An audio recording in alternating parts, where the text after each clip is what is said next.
It is 8 p.m. Eastern Time for those of you who aren't in the United States. It's Monday. I hope everyone had a good Monday too. I am continuing to work on my trading journal application, a very simple one with a backend in Nest and a front end in React. Now, I had done quite a bit of the backend code, but over the weekend I decided to complete a little bit more. So I implemented the trade aspect of it, I implemented the option aspect of it, and I finished the piece that allows you to connect to the API, the exchanges informations, and the stock information. So as a quick revamp of kind of what I've laid down, using nestjs, I've created a user system that allows you to register a user, log in, and then navigate around the system using that. Now, one of the things I realize now is I don't have a refresh token, so there's no real way to refresh the token once it's done, but we'll worry about that later. So there's no refresh token. I'll put that down as a thing to do. So you log in, you register, you log in. We keep a list of the exchanges that are available, and we do that every time someone logs in. We'll probably actually change that so that that's done as kind of an automatic thing.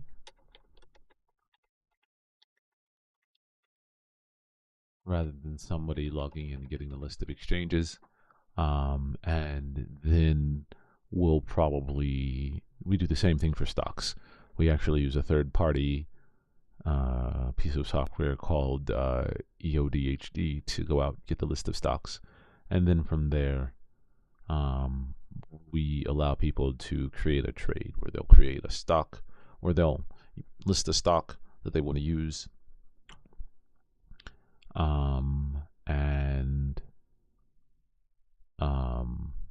They'll list the stock that they want to use, and I should probably change this to stock code, the stock that they want to use, and or an option that they want to use, and create a trade. Now, once they create that trade, we can also attach a journal entry to it if we want, just kind of your mentality, so forth and so on. I realize that there's a lot of pieces that I'm probably leaving out, but this is just kind of me spitballing right now for it. I think for the first iteration at least, I feel pretty okay with this. I think for the next iteration, I'll expand it and have it so that not only can you do a trade, a normal stock, and an option, but you can do futures and a few other things.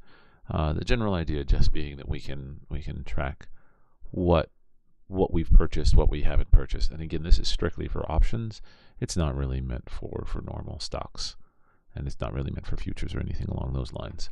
But we implemented most of that, and then I started down the path of implementing unit tests for things. So I implemented unit tests for my EOD service. And I implemented unit tests for my exchange, both the controllers and the service. And what I've been doing is I've been using the AI assistant, which has been really, really great to help me create and generate some of these unit tests. So let's go ahead and finish adding unit tests in today. And then we'll go ahead and we'll do unit tests today, and then we'll go ahead and kind of test the application as a whole, because even though the unit tests may work, if we look and realize that our approaches were wrong, then that's no good. dbhelpers.spec.ts. So yeah, the AI assistant has been really good at helping that. Now, I imagine for those who are interested or care, you'll probably find that one of the downsides is it does need to look at your code, and you have to be okay with that. So let's go ahead and test everything out here. Unit test for that helper is good. And I'm just writing unit tests for all the little helper functions, so that we can add some coverage here. And now, I don't necessarily think you have to have unit tests, but I think in this day and age, it's something that you want to kind of incorporate into your code. User helpers.spec.ts. And again, it's not going to be all encompassing. This code will definitely change, and we'll have to come back and look at these again. Now, the great thing about, again, the AI is that it helps us generate this, and it's pretty decent so far. It's not perfect. The more complicated aspects of it, the more complicated bits of code, like some of the service layers, it was pretty bad at. But this stuff, it seems to generally be fine, because they're fairly simple functions. So it seems to be generally all right.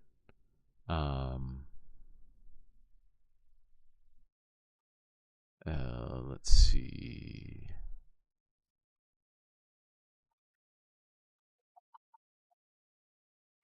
So we'll go from there. Let's bring in our stock piece and our helpers.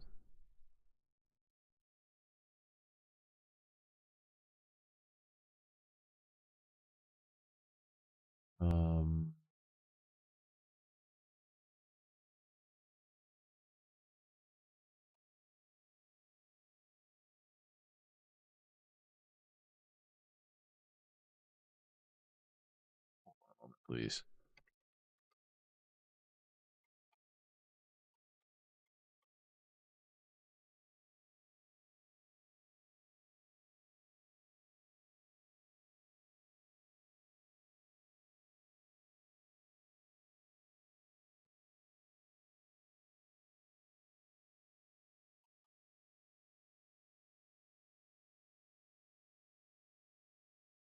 All right, so where was I? Oh yes, I was importing things, making sure that we're good here, and let's go ahead and run it. So what I've been doing is I've been having it create the tests, and then I run them to test it out.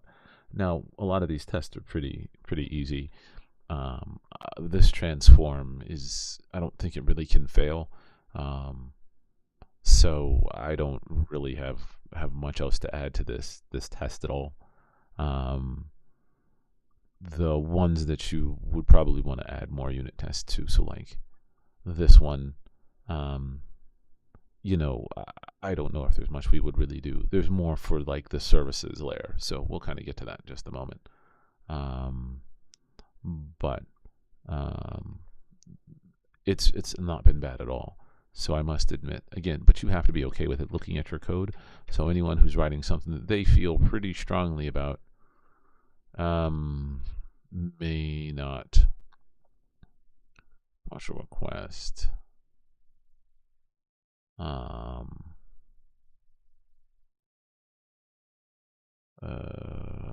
request. And in this particular instance, this is one of the ones where like it doesn't need to be but so complicated. The request can be in any, so you don't actually need to be anything too spectacular. It's just overcomplicating things. So in this particular instance, it created a mock request, and it really doesn't need to be that. It literally can just be an object with a user ID. It's just overthinking things a bit here. And now in a real scenario, of course, the request is going to have that, is going to be an actual full request. But in this particular instance, since the way we wrote the function is to just accept the request of any, not a specific type of request, there's no request type here. We just need to make sure that request.user.userid exists. And we don't have to say as request or as a request here. It can just be straight the mock request. And that should be fine. Let's go ahead and test it and make sure everything works. And it should. These are just helper functions, so there's not really much to them. It's not having to mock any deep services or anything like that. So that's good. I guess I could create a mock for the guard, but I don't know if I will. So here's an example of where we might start to run into some complications. It's been pretty decent, but let's see how it fares in creating this. Now, this is going to be pretty simple. And again, I wouldn't use this as the holy grail. What it's been really great at is kind of coming up with a generic, and then you would definitely kind of tweak it going forward. Journal.controller.spec.ts. All right, let's add that in. Cool. Let's grab you, paste you. So yeah, like some of the things that it's pretty bad at is realizing where things are coming from, even though it's pretty obvious. Like the imports are included at the top, but it's been pretty bad at figuring that out. Now, one of the things I also notice it's not really great at is realizing that Sequelize is being used. So let's take a look. Mock should create an entry.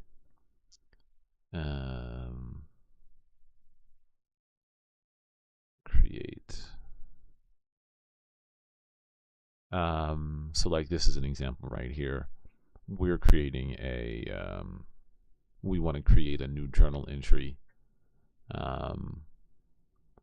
And let's see. Yeah, so let's just do a promise dot resolve, like this type of little stuff that like normally you would kind of catch.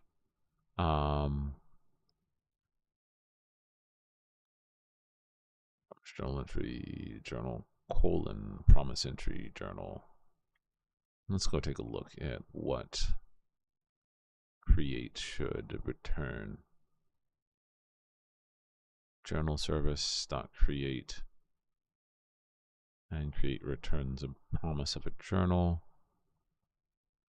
Let's see, argument of type promise is not assignable to journal, promise journal.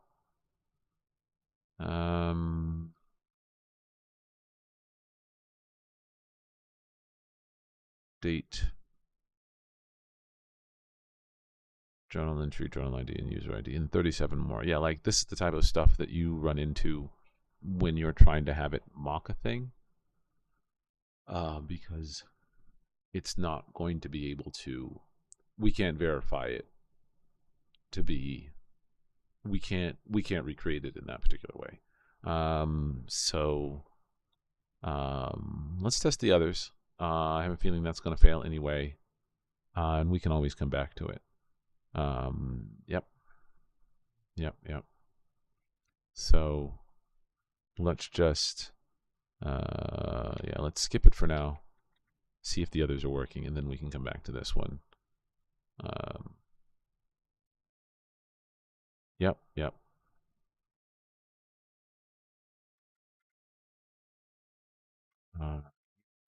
Why aren't you letting me skip? I guess we will just comment you out the old-fashioned way.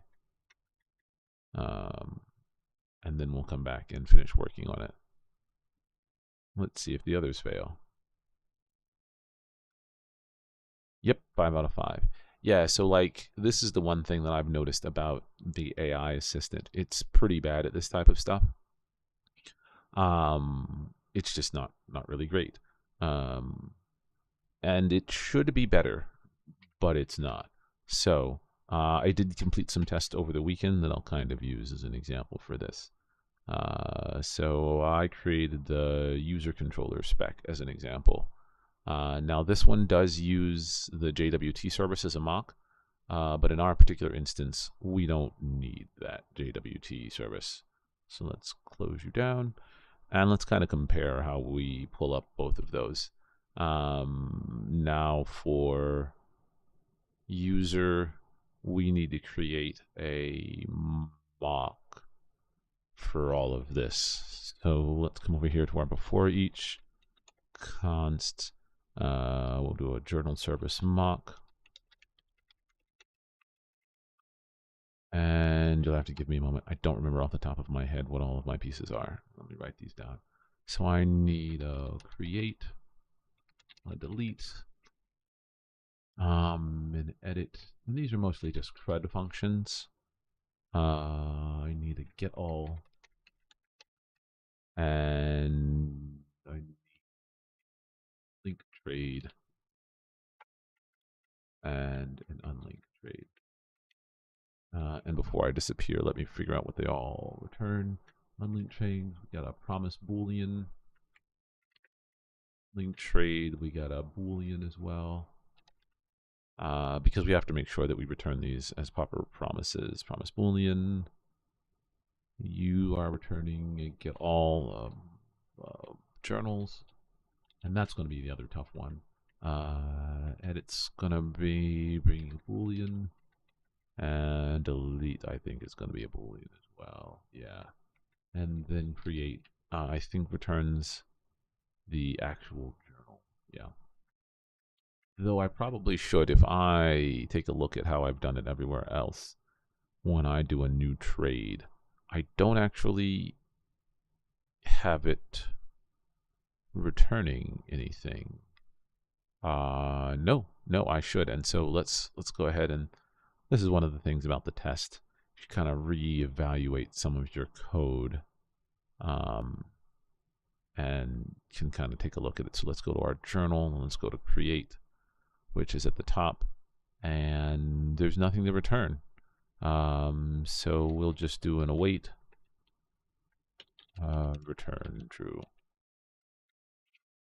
And those are some of the things that I think you kind of catch.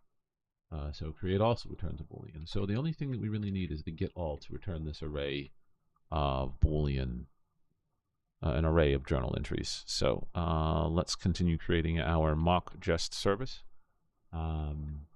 And we have in here, unit tests. We're going to have in create as a jest function. If I can actually type, what is it? Create, delete,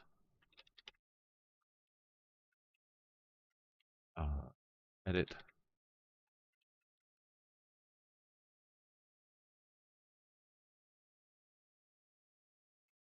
I'm just terrible today. We'll do a get all as a jest function. And there's multiple ways of doing this. Like, I don't think that this is the only way. This is just a way in which you can do it. You can create your mocks for unit tests. Unlink grade. So again, one of the things that I was able to use is the pre-existing systems that kind of already. So there, as you see over here on the right, we're doing something similar where we mock it. We'll come over here to our provider. We actually need to pull in the actual the model itself. And so for that, alongside the journal service, where we put in the provide, I'm forgetting something. Yeah, curly brackets. Provide, and it's going to be the journal service. And we're going to use value journal service mock. Cool. And we actually do need to get, we need to provide the user model. And that's going to be the journal model. And we'll use value user journal mock model mock. And now for this, I would say that the better approach, and there are a couple other things. So let's take a look. I've done it a couple other places. Yeah. Here. I fake the guard. I don't know if I actually, let me double check one other place. Service options. Yeah, I think I've only done one. I think the biggest hurdle that I run into here is how do I want to handle the creation. I don't have a mock for the user model, but I can bring it in using, let's see. Yeah. So I can use a get model token and then pull in mock model. And that will allow me to potentially do it. But yeah, I could do this as a partial exchange. And yeah, let's do that. So let's pull it in. Let's use a mock model up here in the before each. Yeah. And in my particular instance, yeah, we'll do this. Mine is not called exchange, and this is done before the before each. It's going to be a type of journal. Mock model. Let's pull in our journal. We have our mock model here. We need a create, find all and a find one, but not just yet. Let's come back over here and do this. We want this aspect here. So we'll come over here and we'll do something over here. Get model token of journal. And this is for me who's using SQLize with nestjs. So there's our mock model. We've got our controller and our service. And then we do the model. So, and similarly, we have to define our model. So we defined it up here. Let model equals type of journal. And then down here, type of journal, get model token, type of journal. Cool. So it's probably going to be more like exchange than it is like the user controller. Let's go ahead and create an entry. So we'll do something similar to this, where we create a partial. And actually, in this particular instance, it just resolves into true or false. It should create an entry. And when it returns back, it should just say true.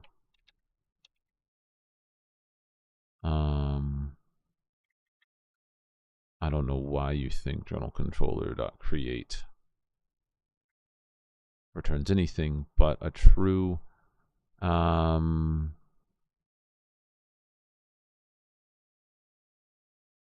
What?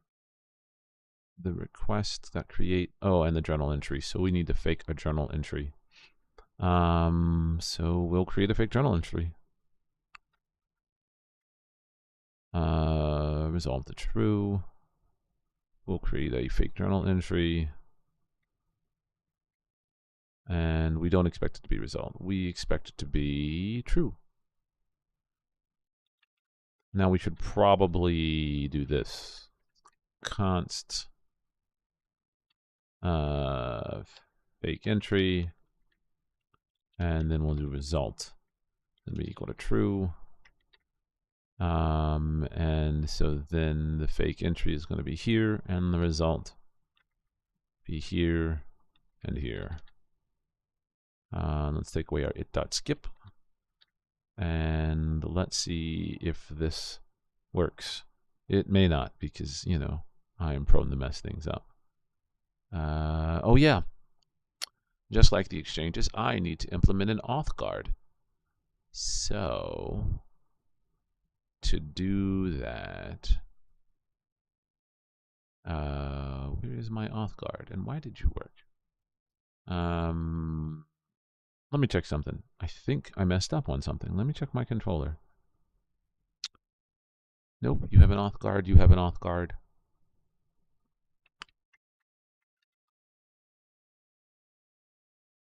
So on my exchange controller, yeah, here it is. Why didn't you find this mock auth guard? Oh, I'm looking at the service. No wonder. So let's move you over to here. Sorry, all that's in the way. Before each, we create a mock auth guard for people who want to use it. We put in the service, the model, though I don't know what we're using the model for. I don't actually think we need the model at all. Let's take you out. I'm thinking about this service. So get rid of the U. Yeah, I don't think we need the model at all, now that I think about it. Yeah. Let's get rid of the model. Now hold on a second. Darn it. I do need the model because I need to... I need to do a potential array of exchanges. But yeah, let's get rid of it. Worst case scenario, I just need to add it back. It'll be a pain, but like, you know, that's how that goes. And then right here, before compile, we need to say override guard, use value mock auth guard. So we'll do that. .compile. Do this.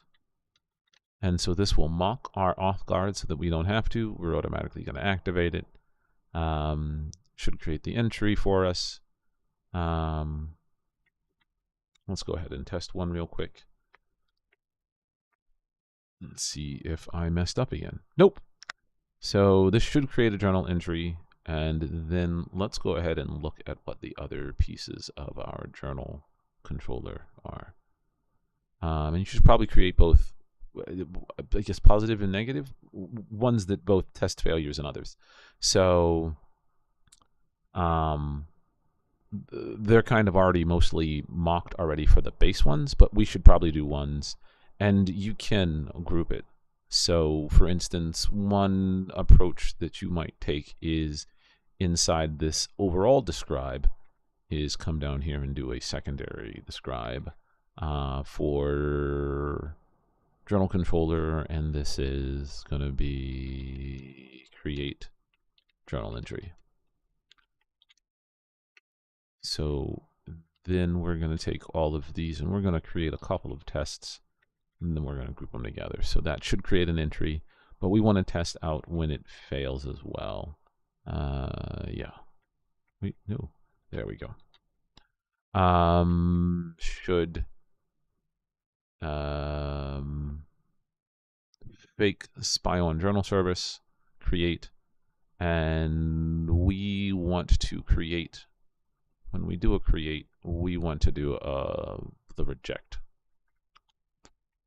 And in our particular instance, the result should be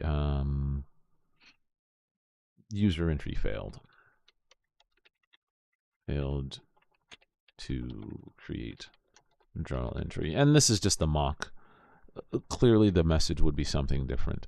But we're going to return a promise and expect it to be result. Now this should fail.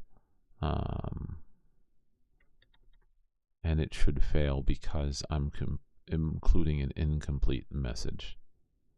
Um, so, yep, let's take a look at that incomplete message. Failed. Uh, Failed to create journal entry.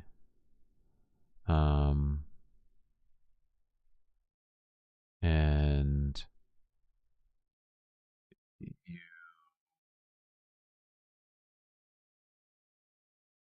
I think, let's double check something. I think I did this somewhere else.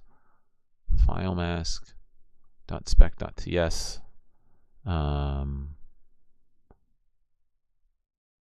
Exception? I think I capture an exception. Yeah. Dot rejects, here it is. And so we would do something along these lines. So instead of this, we would do an await and expect. Journal.create, blah, blah, blah, blah, blah. And we pass that in here. One too many parentheses to throw a internal service error exception. I think that's right. Let's double check it real quick. Let's run you. Yes. So there you have an example. Sorry, it's a little covered up. Where we do a good test and a bad test should fail to create an entry. So the general practice that you want to try is come up with various scenarios that will both succeed and fail. And there's only really two cases here. It's either going to create the journal entry or it's going to fail to create the journal entry. If it succeeds at creating a journal entry, it'll return true. Otherwise, it won't. And then we'll do the same thing for the other pieces. And it's just time consuming. Delete journal entry. And the thing is that, like, you don't necessarily have to go but so in depth. One is that, especially if you have repetitive code, like, you're pretty sure that it works, but you can still double check. It should fail to delete an entry. And so delete new journal ID. And it's going to be the same. Spy on delete. Delete, I think, throws the exact same thing. Yeah, internal service error. So delete's there. We don't need you. We don't need there to be a result because there isn't any. And actually, now that I'm looking at this, I should clean up this other stuff that we're not using. We're not using fake entry. We are. Oh, I apologize. But we can actually just copy it, paste it here. Copy it, paste it here. Then we don't need it. No need for you.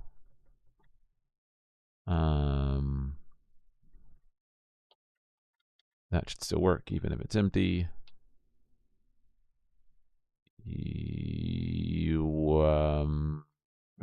Result. Wait. Oh, yeah.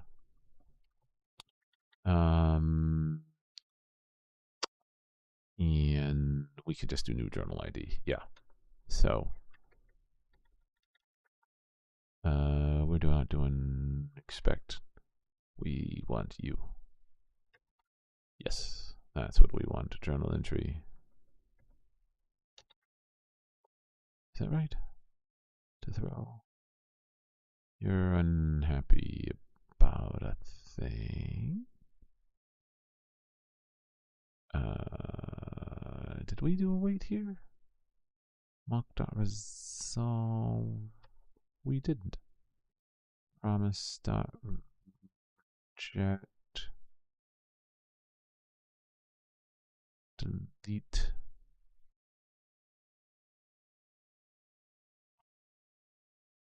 Let's take a look.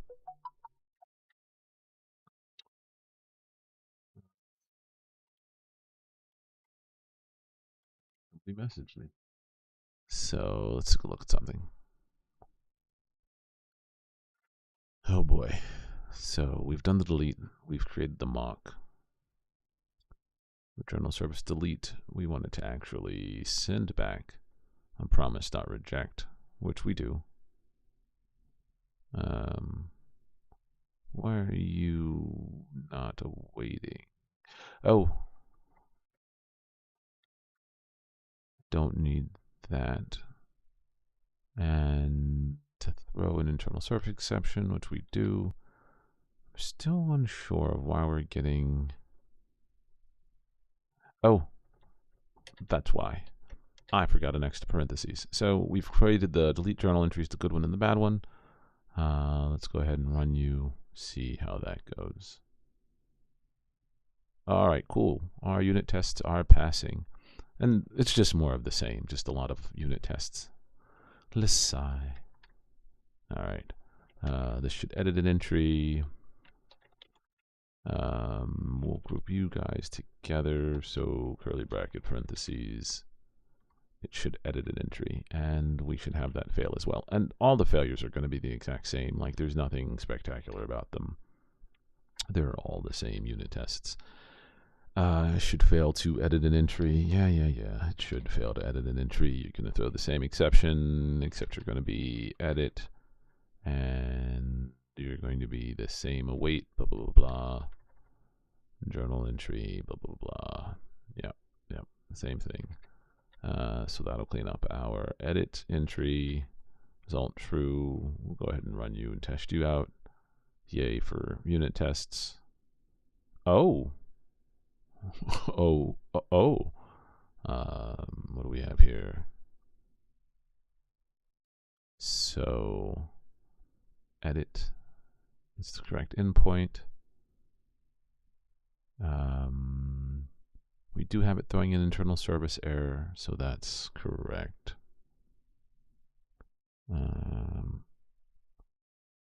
So should fail to edit an entry, spy on edit, should reject and throw. We put it the edit entry. No, this should be right. Let's take a look. Internal service error on line 104. Promise.reject. And this is the same one that we've been using. Internal service edit.mock resolved value. I guess I could .mock rejected value.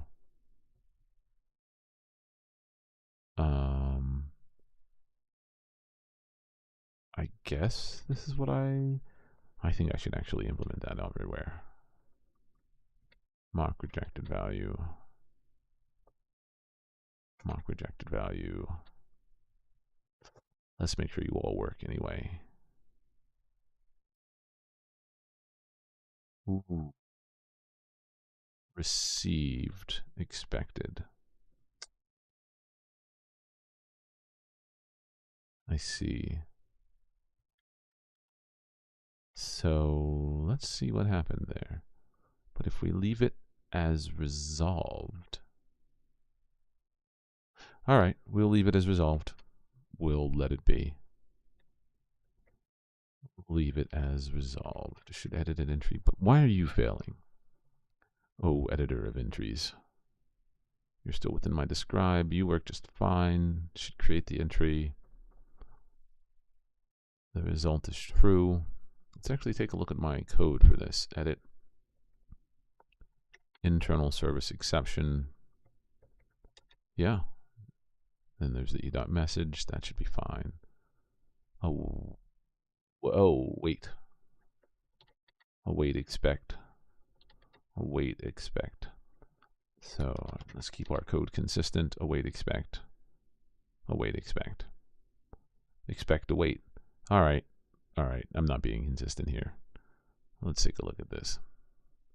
So I think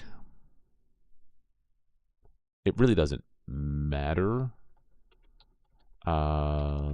whether I do awaits here or down there, but it looks like for the others I did await here. So let's make sure. What? Await. Why are we awaiting? You know what? Let's just do it this way. Let's see if it cares. It does. It weirdly enough cares. But let's see if it still will work. Nope. Nope. So maybe I am just wrong. Now this works. Yeah. And this one works. Now. Yeah. So I guess we'll just keep it await expect and await expect and then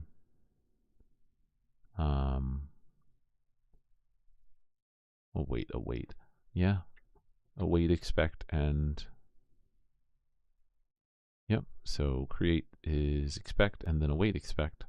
Expect and then await expect. Expect and then await expect. Let's test all of my journal entries for edit. Oh boy, unit tests. How I do not love thee. We only have a couple more unit tests to go. I do not love unit tests at all. But the AI assistant does make it a lot easier. Let me just tell you that I did not have to write every single one of these out. I am very thankful for that. There's still things that I have to catch, which is the failures. Or I guess you are the unit test, the test for bad code, for like your exceptions. But all in all, it's been a much nicer and easier time. So the AI assistants are pretty helpful. Should fail to get all entries.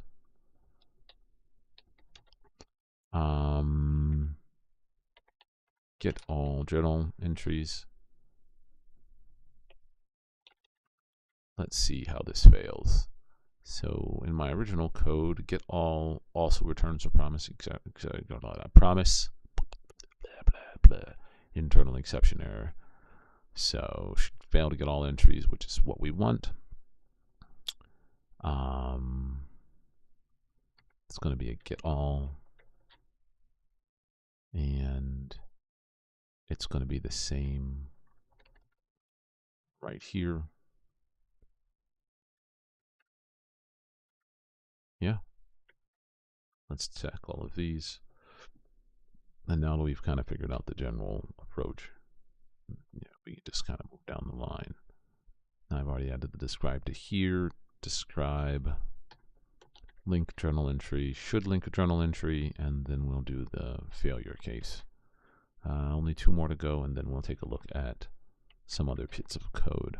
Should fail to get all entries, should fail to link a trade or option. And that's what me, trade / option. Link a trade, give me an exception, and here's our code for linking a trade, journal entry, link trade. You're going to be the same. All right, cool. And then one more for unlink a journal entry, capitalize U. And then we put in our failure case. And then we run all of our unit tests just to make sure. Should fail to unlink a trade. Same endpoint, unlink trade, catch the exception, and then here's our line to link it. Save it all. Cool. So let's run our unit tests to make sure that they all work. Yeah, 12 out of 12 tests passed. Oh boy, unit tests no, don't love them. They are a pain in the butt, but a necessary pain in the butt. I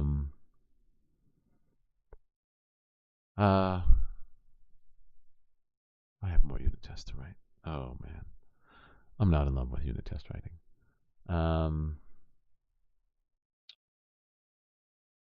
What can I do? And the AI assistance only helps but so much. So let's take a look at our option controller. It only has one thing. Our option controller only really has a handful of items. So it's going to be darn similar. Let's go ahead and create our options.controller.spec.ts.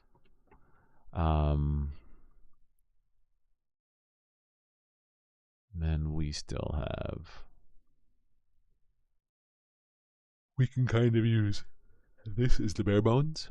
Now again, one of the things that's kind of nice about this is WebStorm has an AI assistant, which is pretty helpful. So let's see what it does for when we create a service. We'll close all this.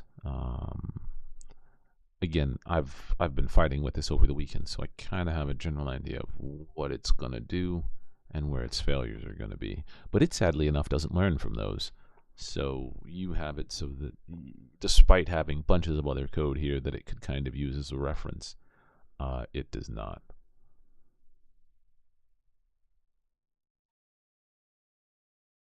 So 0% generated. Let's go ahead and create the file for it while we wait. Journal.service.spec.ts. Cool. Let's grab it all. Paste it over here. Save you.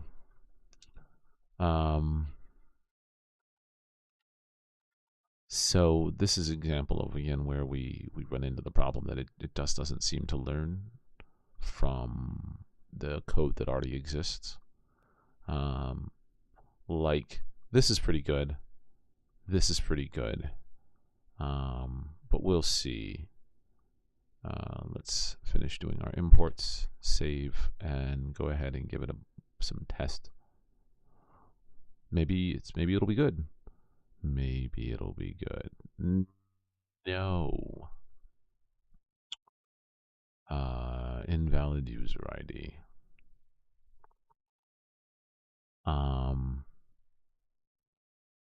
And that's on me. What I'm not doing is, it didn't mock the user helper.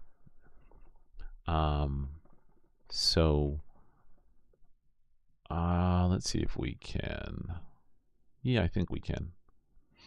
Well, maybe not, because it's not actually injected. Let's take a look. So let's go and look at nestjs mock helper class. Nope.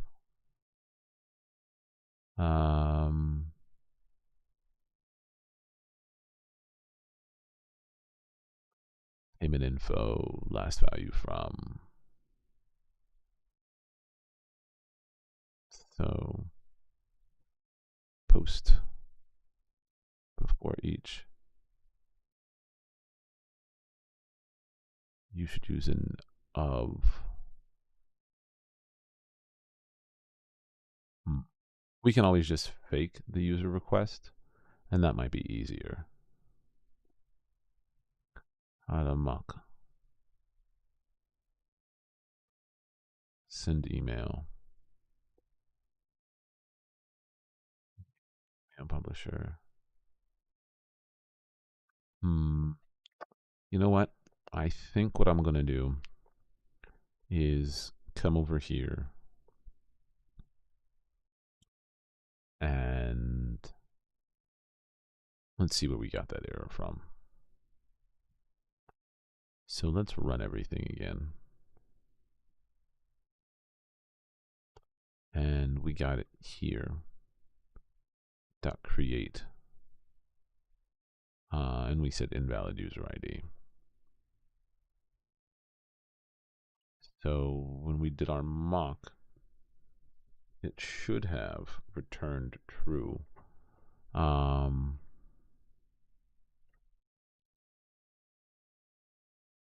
And we're getting it from, yeah, here. So that means we need to come over here to our spec and modify our request to include a, what is it, user.userid? Let me double check. User helper, user.userid, yep. User, user ID as user dot, yeah, dot user ID. Side U, and then you have another, and then you have a user ID, and it can be anything. We'll just put 10 in here. And now when we run it, just this one, do you work? Yep. So we're going to have to update all the rest of these. It's not bad. Kudos to the AI for generating code. It didn't catch that, but that's fine. What are we grumpy about? It should handle exceptions correctly. Yes, it should.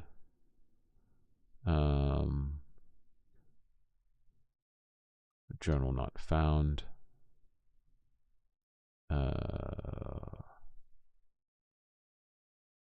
Delete to throw an internal service error.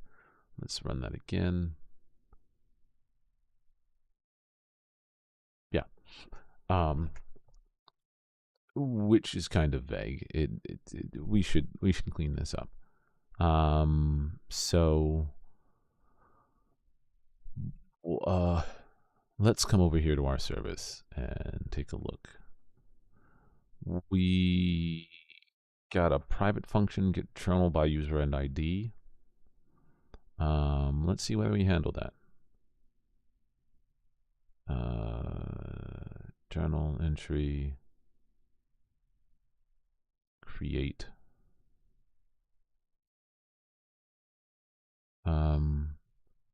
It combines some of them into multiples. So when we create a journal entry, we should also test for the failures. So let's break this up into pieces. We'll just do a describe here. Put you here and here. And we'll do create a journal entry. And as you're going along, you know, your team will have preferences on all of this stuff usually. But I feel like it's a good idea to kind of let people know generally where they're aiming at. I think I'll have to go through and clean up some of my other describes because I don't think they do a very good job of being descriptive enough. And I know it's sometimes easier to just kind of not. But I think it's kind of important, especially you'll come back later on and be like, oh, you know, because you'll just see where. But the unit test systems usually will tell you exactly what file it's in and what's going on. But you know, it's always handy. So let's create the failure case. Should create a journal entry. Excuse me. Should fail to create a journal entry. And we do the same thing that we did over here.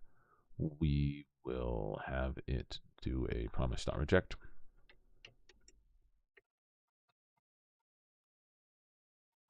Where's our spec? Here it is. Mock.resolve to promise.reject. Internal service error. And then we need to do the same thing we do over here on the controller. So await expect. Await expect service.create to throw the exception. And again, like this is repetitive code, so like I can imagine this is a pain in the butt for people who are trying to create this, but like it's definitely necessary and it's helpful because then also if you go down the road and you modify something and your tests fail, that means like, oh, I've caught something. Um, and there's some other tests that I'm not including in here. Some people like to do the tests that will, and that's usually front end, where they'll actually have it kind of take a picture, and then if that picture doesn't match the picture that you saved, then it will fail. Uh, delete journal entry, and yep. Now we know this one works, so let's create the failure case. Should fail to delete a journal entry. So what was that? Create, delete. We got edit, get all, link, trade, and unlink. Oh, so much to do.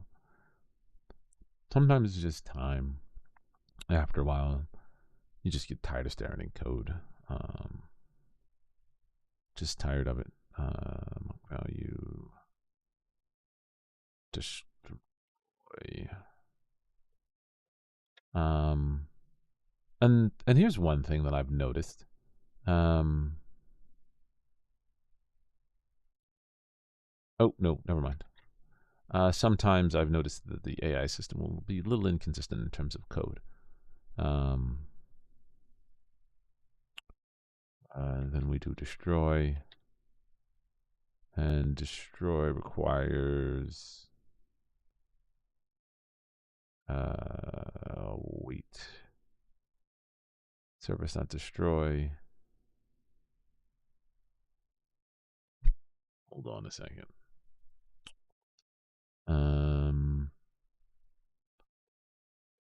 Find one. Oh, it's supposed to be delete.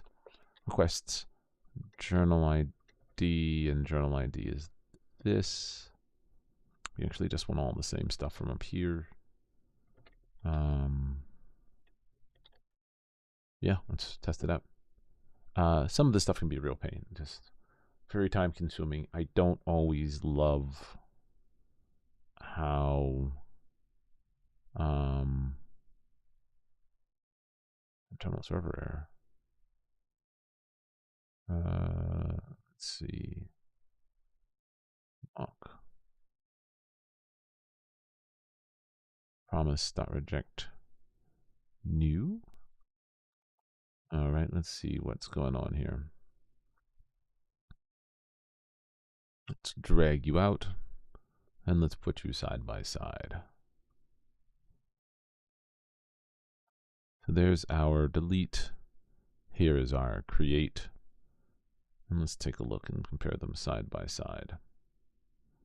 So we have our mock, promise, reject. They both return the same thing. Await, expect, delete. Reject, stop, throw. Now that looks right. And we're mocking the destroy aspect of it.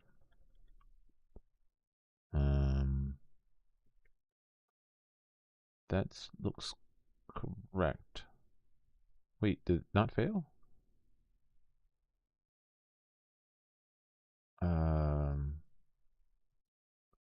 Expected received and should fail to delete. Hold on a second. Should fail to delete.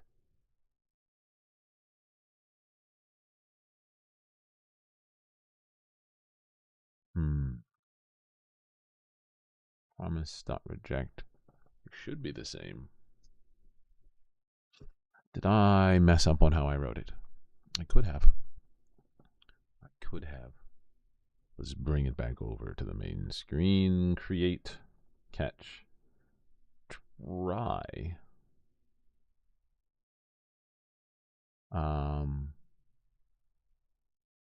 Oh, I see.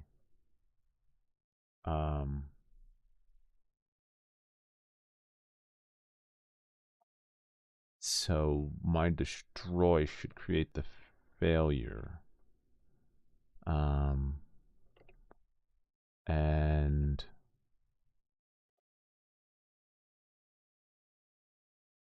what are we throwing here? Let's run that again and see what we're throwing.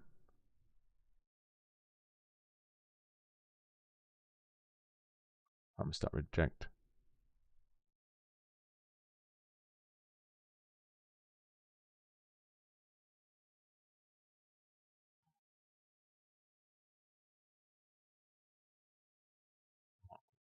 Value.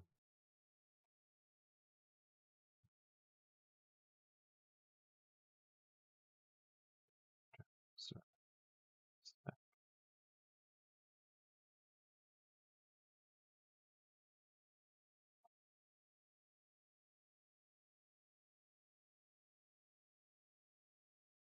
wait, what?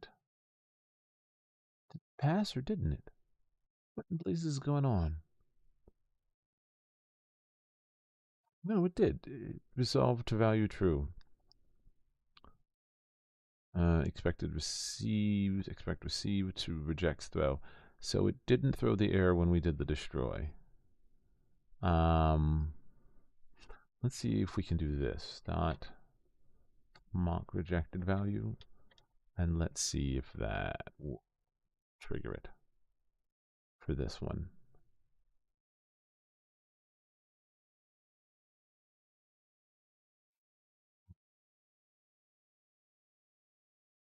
And thus the love of unit tests.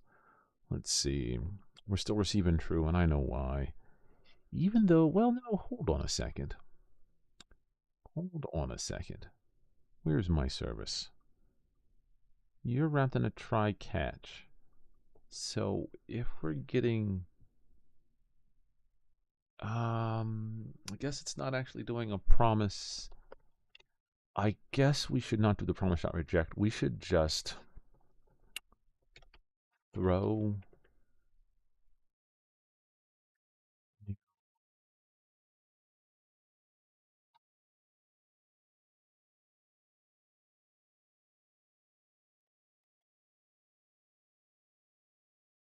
We should just throw a new one.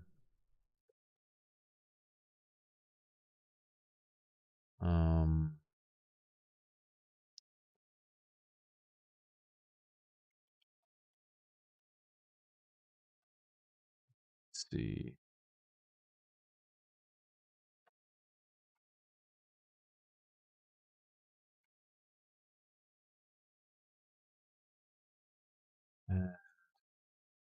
Maybe we should do dot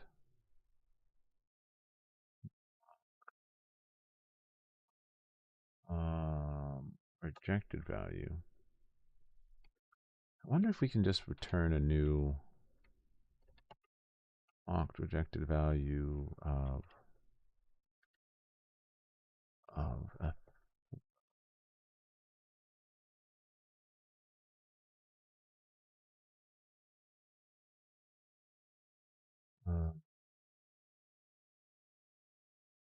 let me though.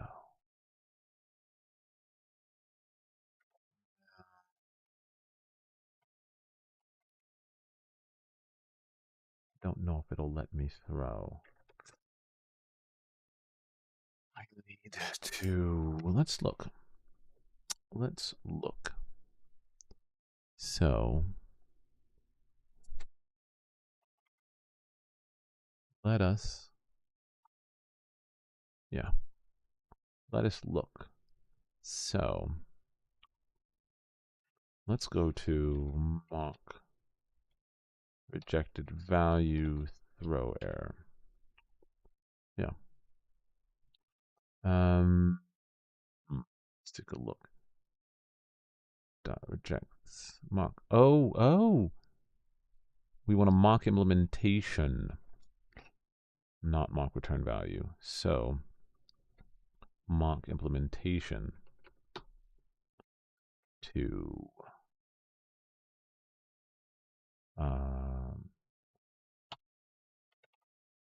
throw new internal service. Still not happy with it. Argument expression.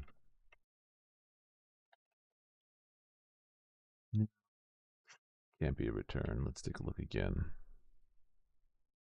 So throw new error. Why won't you let me throw?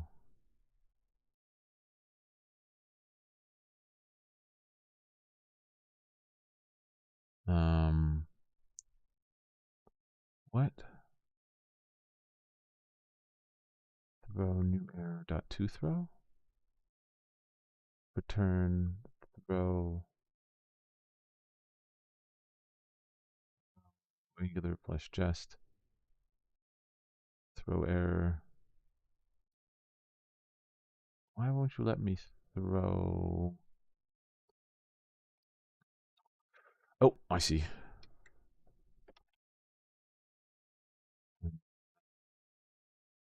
Curly bracket. Curly bracket.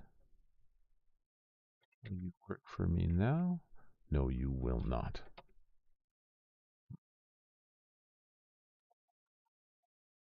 Let's see. Return throw new exception error. What are you grumpy about?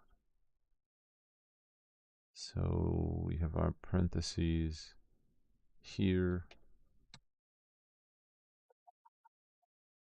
Return here. Return new. That works. I don't think.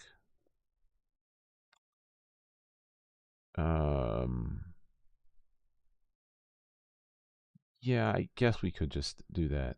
We don't really need to do. What are you grumpy about? Promise Boolean. But you won't let me throw here, will you? You will. What? What? All right. Fine. Sure. Go ahead. All right. Sometimes I want to throw up my hands. Ooh. Internal server error.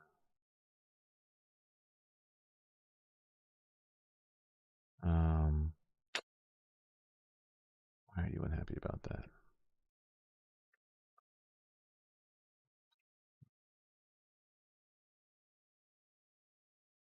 Let's try something.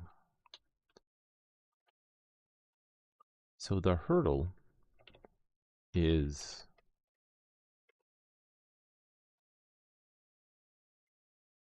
where new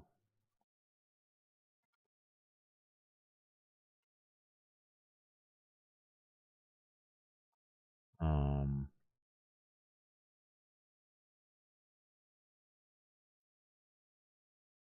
uh so the hurdle is that uh on our service or my service, the destroy is being called. Now the try catch will catch it, but because it's not actually a failure per se, it's just still returning true. So the question is, how can I get it to throw that error?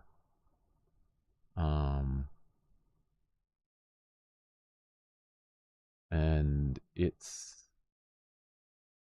not um, it's not throwing it.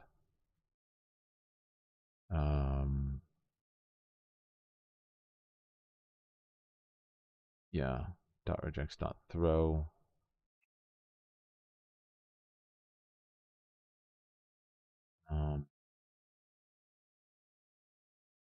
Am I changing the wrong thing too? No.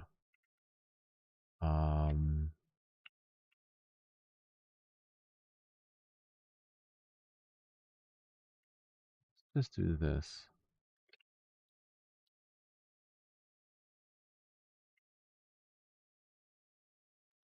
So there's that. Let's see what happens.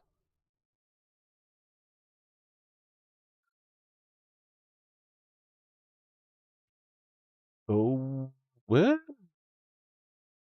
All right.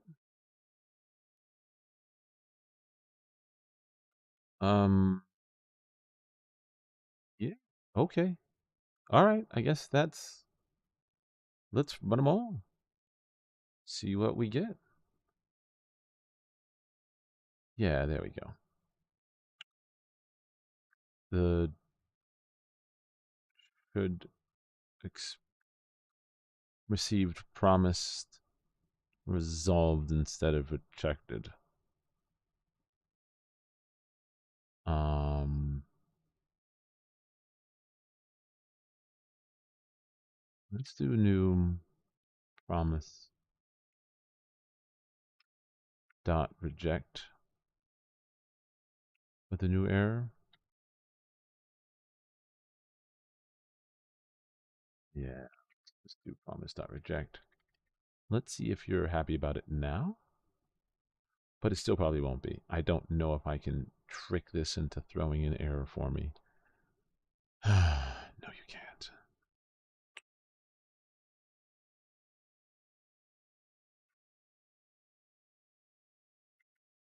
I'm unsure what to do about this point.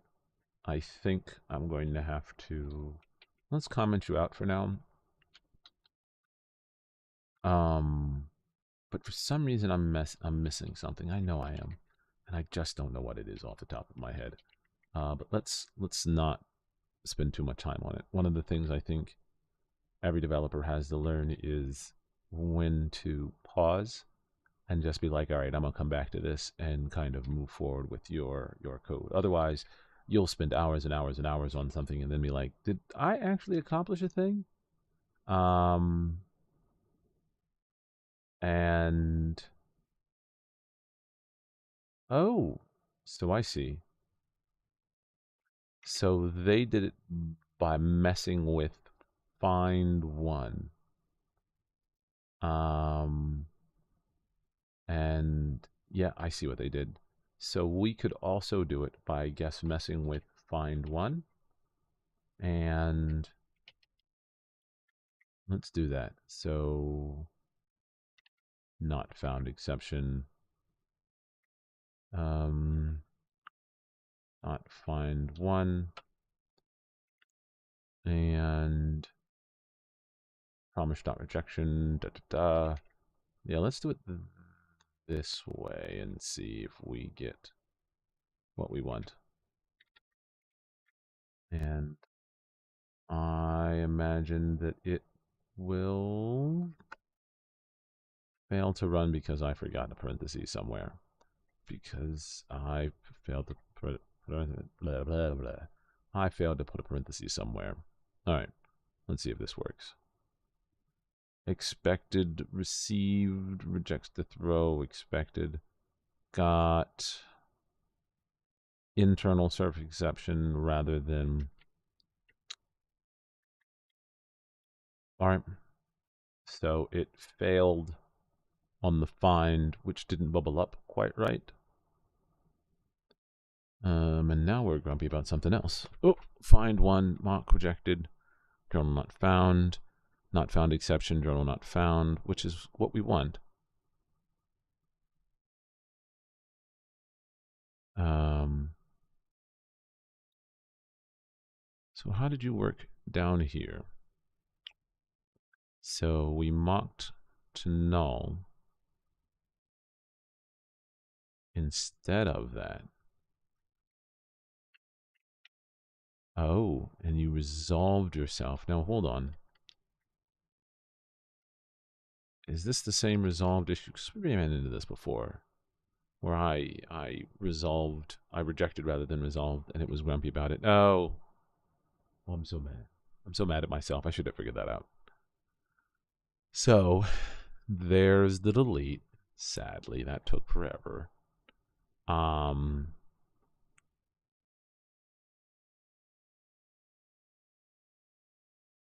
Delete journal entry. Next, let's look at what else. So we have delete, edit, and then it's going to be the same where we do a find, and find needs to fail. So edit journal entry,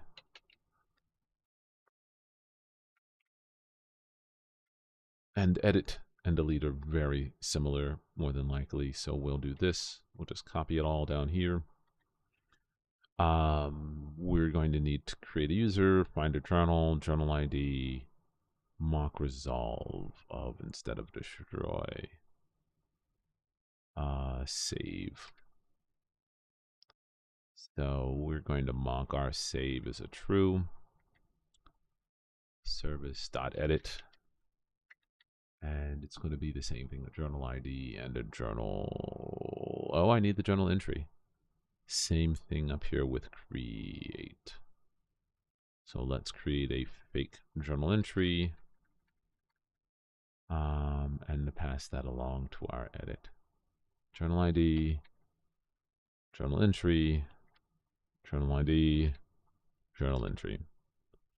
Let's go ahead and test it real quick. Do you work? Do you work? No, you don't work.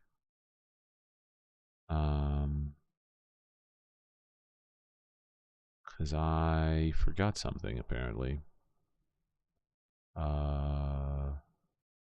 Let's see. There's that. This is the describe. And I have an extra. There we go. Should fail to delete. Fail to delete. Should fail. Edit. Should edit a journal entry. Let's test you. All right. So should fail to edit a journal entry. Cool. Pretty much the exact same thing, except our mock resolve is going to return false. So we'll do that. Expected service.edit. And you're going to include all of these pieces here. And forget an extra parentheses. Throw an internal service exception. Run. Awesome. So we've done all of that. So that's our edit. Let's bring our service back over here. We got to do a get all link and an unlink. The get all will be interesting, but we'll see how that goes. Ooh, we could go ahead and test out how AI would generate it. So, get all journal entries. So let's see how AI treats it. Let's hit enter. It should get all journal entries. Cool. Mock resolved entries. I don't think it can really fail, but I guess it could. I guess it could. Let's see if it did a good job. Hey, there we go. Seems like that worked. And then let's create the failure case. It should fail to get all journal entries. And the mock in this particular entry should be similar to what we have here.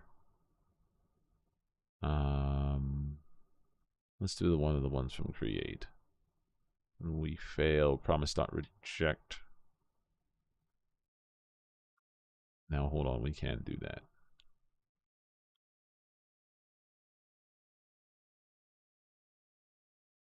Yeah, let's do this one. Put parentheses. And now we need to do this. Await. Await.expect service dot get all.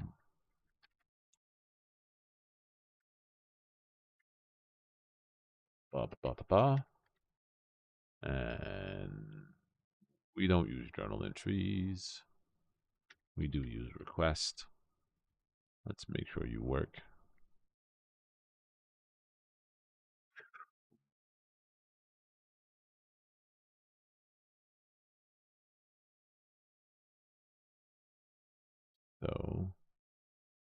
Let's retest you.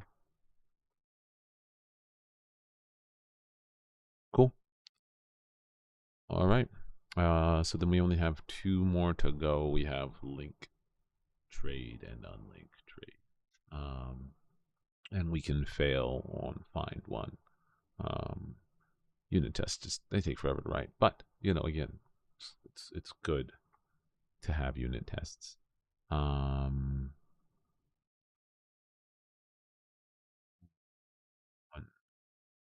second. I think I have some extra code in here that doesn't belong here. I do. Let's go store you down there for now, and we'll then clean that up. So here's our describe. Get all journal entries. Let's do 2 more. Describe journal service. Link a journal entry. We go down here and we'll do another describe. Unlink. Unlink journal entry. And let's again see whether the AI assistant can help us. So we have to write less code. Let's do that. Let's give it a try. Let's put in the code. And let's see whether it did a good job. What's our red dot here at the bottom? No, promise from RxJS. But are you okay with that? Yeah, you are. All right. So let's see whether it did a good job with the link service. Yeah, no, it did fine. Very cool. Let's take a look at it. True. Link trade. That looks to be right. Journal not found. Cool. And we'll do the same thing here for the unlink. So I must admit, the AI assistant is nice. It does save me some writing of code. Save. For some reason, we're keep adding in promise, which we don't need. Let's take a look at it. Not found, journal not found. Yeah, we no longer need this extra code, and now we're finished with our spec for this. Let's go ahead and run everything. See if we come across any errors. 12 out of 12 passed. Nice. What are you grumpy about? Is there something here that I'm missing?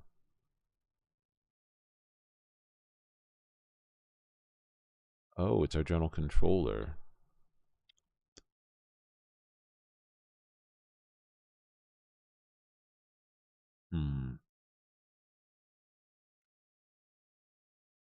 Did I forget something here?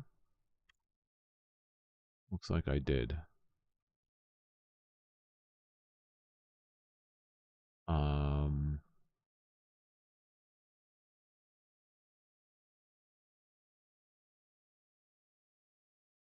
Well, wait, what? Mock implementation.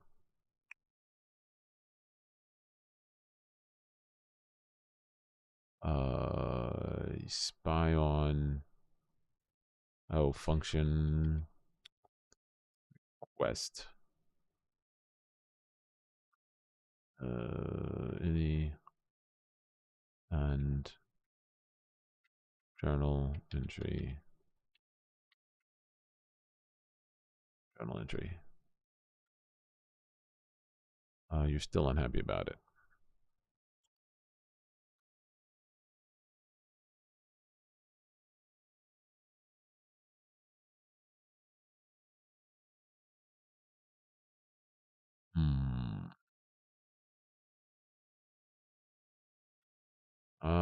That's on me.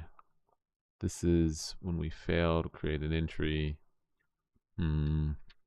Let's take a look at how we do it down below. So we agree to spy on, and then, oh, we promise. So this is what we do. and then it's delete. So that's what we do.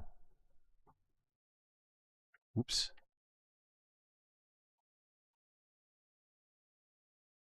So instead of create, this should be create spy on. Let's run you again. Okay. All right. So that means that you're all good. So there's our service and our journal and our controller. Man, this is a pain. Well, we have our option controller dot spec is next, and then we have the option service. I'm just adding unit tests all over the place. So we got option stocks trade, because we finished with user service, but I think I forgot something.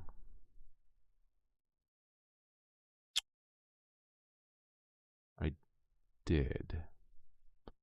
In my exchange service spec, or was exchange controller, I could have swore that I forgot something at one point. I think I did. I am unsure. Let's just move forward. Let's go ahead and see what our AI assistant can come up with. Last time it forgot about the auth guard, but let's see what happens if we run it again. So let's generate our unit tests and see what we can find out.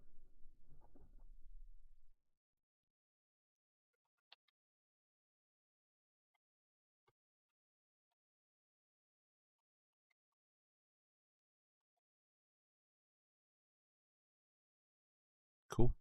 Oh, it's still going.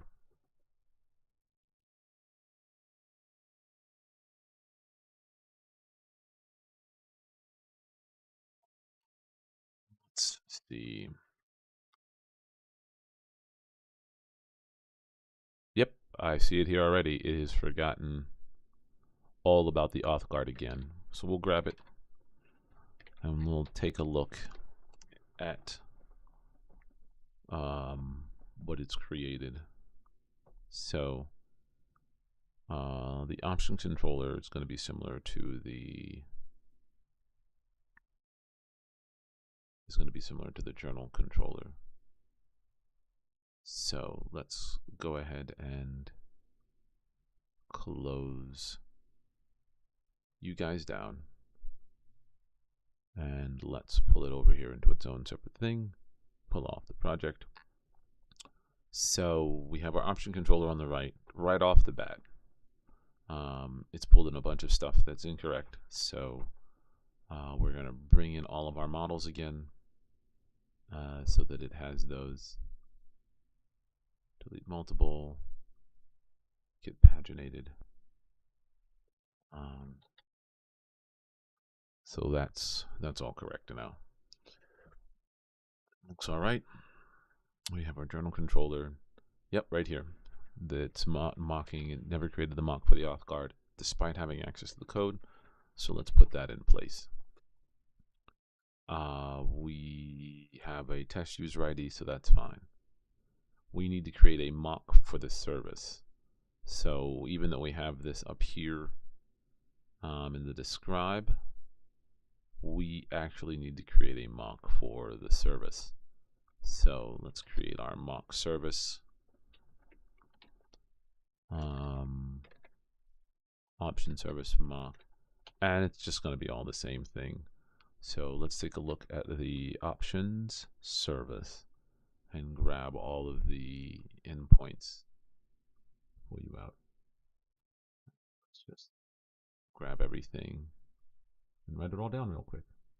So in our option service, the ones that we have are going to be similar. So we're going to have a create, delete multiple, And I should create a delete multiple for trades too, so you can delete multiple trades, edit, get all.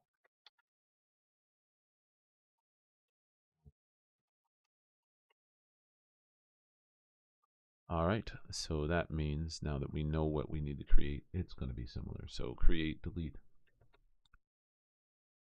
multiple, edit, get all, and get one. There's our mock service, which we put in the wrong file because, you know,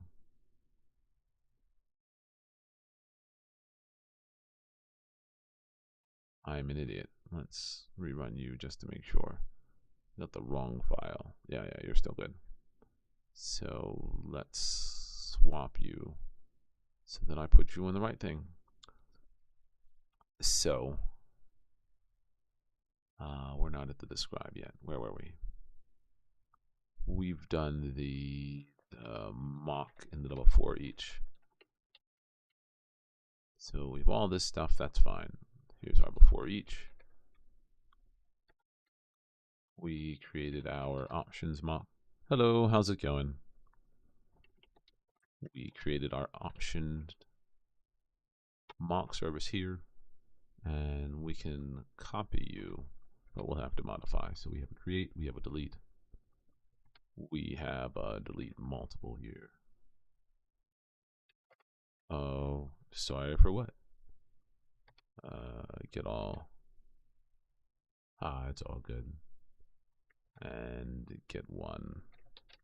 So we have that. We pull in our controller. Now here's the thing that it failed to do, just like last time, is it doesn't actually put in the option service. It doesn't actually create and put in the proper user values that we would use. So we point it to our options mock service. And that generates that. And again, just like before, it doesn't pull in the correct override for the auth guard. I am making a trading journal as just a fun pet project. It's not even a complete trading journal, just a trading journal in nestjs. And I'm trying to make sure that I adopt just good practices. So I've implemented the code, most of the code already, and at this point I'm writing the pain in the butt unit tests. So for those of you who do not trade, in both day trading and swing trading and option trading and crypto trading, in all of the various ways that someone trades, you track your, what you bought, when you bought, what you sold, and when you sold, so that you can kind of look over your history and see, the statistics of all of it, as well as kind of document and journal your mood. Oh yeah. It's meant for financial.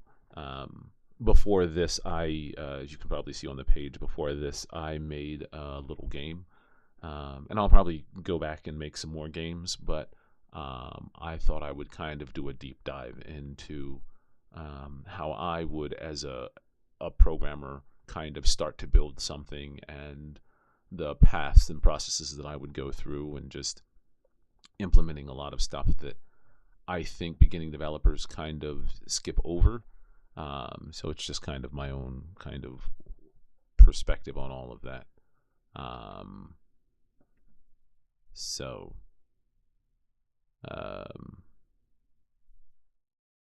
Create just, yeah. One of the things I've been using, and it's been fun trying it out, is WebStorm implemented their own AI functionality.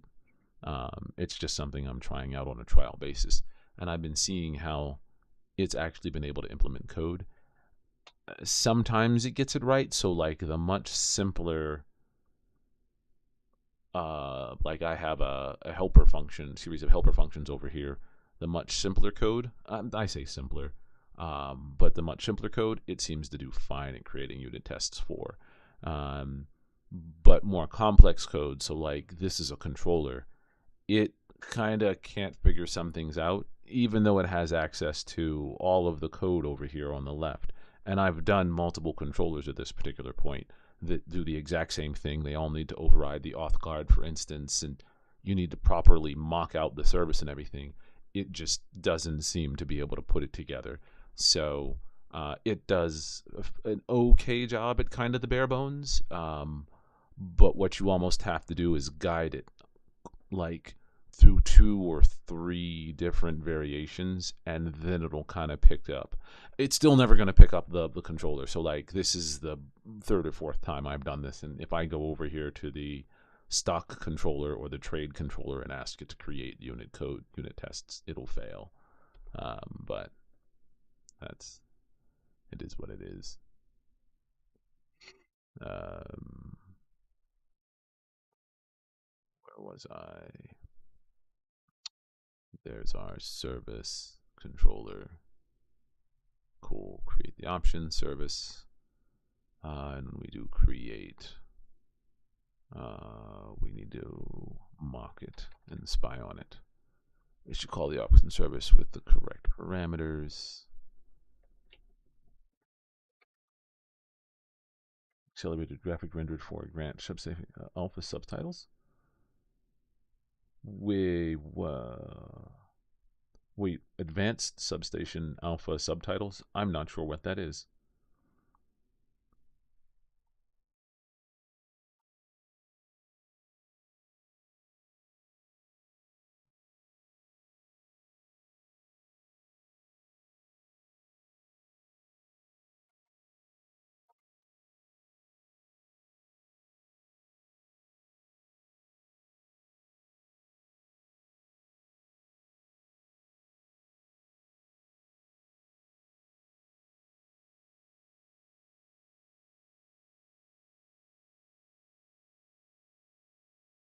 Ah, the fancy subtitle format commonly used by. Now, is there a reason? Is it because you're looking to try to do some more rendering with JavaScript? I haven't played around with that as much. I've only kind of just mainly I'm a corporate programmer and have been for the past 23 years. So like, oh, I see. Yeah, I'm a corporate programmer for the most part. So for the past 23-ish years, it's been business, business, business, business, business. And so I have a tendency to kind of fall back into just business thinking. I haven't done as much of the graphic side, and that's actually one of the reasons why I made this channel, was to kind of force myself to spend time working on things that I normally wouldn't work on. My day job is mainly C#, Kotlin, some React, and so Nest seemed to need, so I'm giving it a try. And then I tried P5, and I'll probably do another project in P5. I want to try like the reverse bullet hell to see what that's like. So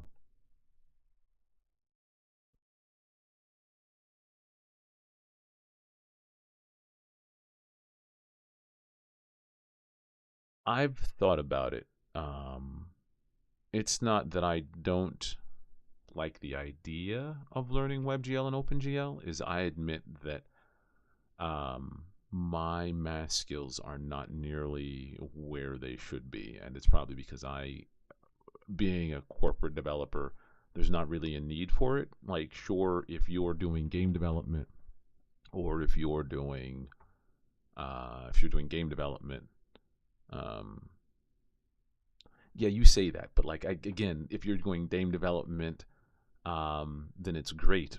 But building medical software, no one really needs to know the calculations. You pass that over to your data scientists, they give you the formula, and you're good to go. and you spend a large amount of time like fighting with, getting modiles to pop up in the correct order and wizards so that people can figure things out, or you build marketing tools or financial tools. And though again the financial tools are handy, a lot of the formulas and stuff are given to you. So I'm not to say that I won't try it. I fumble with it. Like I fumbled when I tried to make my centipede game. I was like, what? And I fumbled with it. Yeah, I don't know how to multiply one matrix with another. There are applications and there's code that will do it for me now, but I don't know. I haven't had a need to do calculus in 25 years. Like there's just never been a need for it again. And it's again where I worked. So like,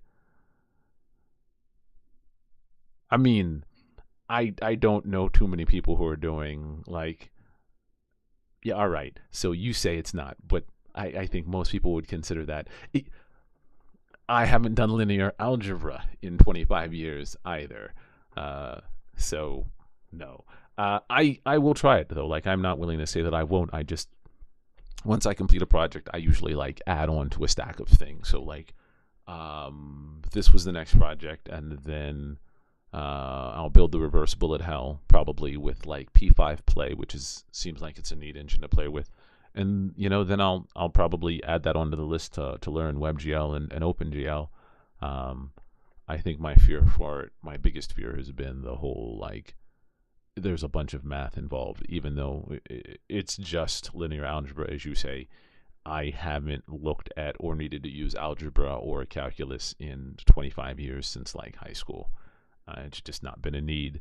But some people work with it every day. I just, marketing websites, financial websites, most website development and most software development just hasn't needed it unless you're within certain spaces.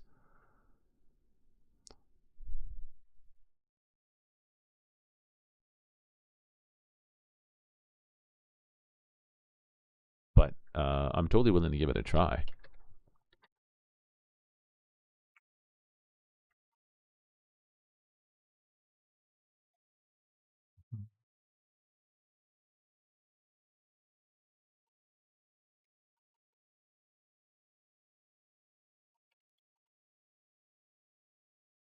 Change you to expected result.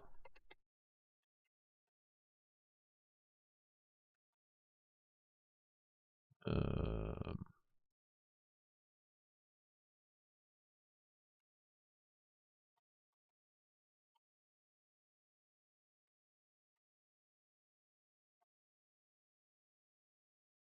yeah, I don't know what I would use it for off the top of my head.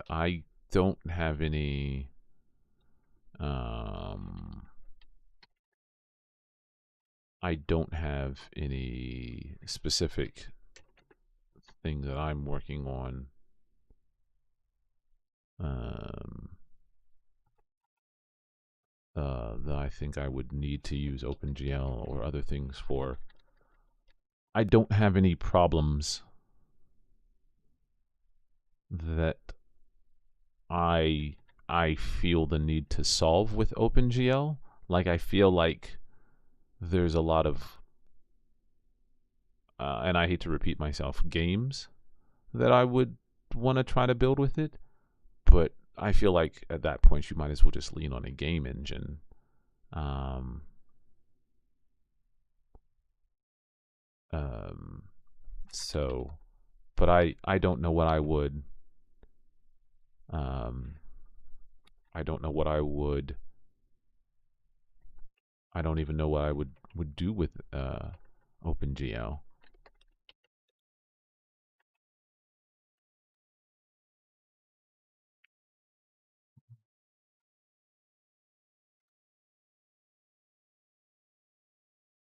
Uh, Reject.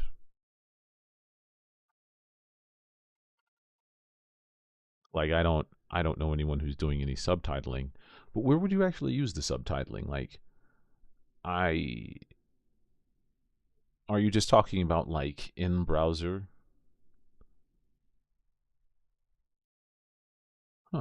a simple example of how to make something with OpenGL. Hmm. I have not. I poked around with it way back when there was early talks of trying to incorporate PHP and building UIs with PHP as kind of a standalone. But I haven't played around with it in a very, very long time. I don't know what I would do with it. I would generally need to think about it and talk with a couple other people and be like, what could I make with OpenGL? Um, and I don't know. Um, I don't know what I would make. I guess I could just ask people, but like I just don't have anything off the top of my head that I want to make with OpenGL. Again, unless I start poking at like a graphics engine. Oh, I see. That's not bad. It's not bad at all.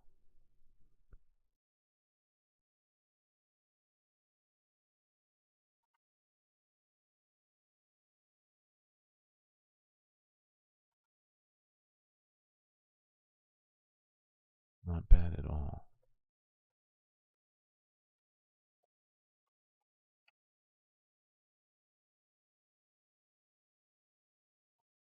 Let's see if this unit test works. It does. Cool.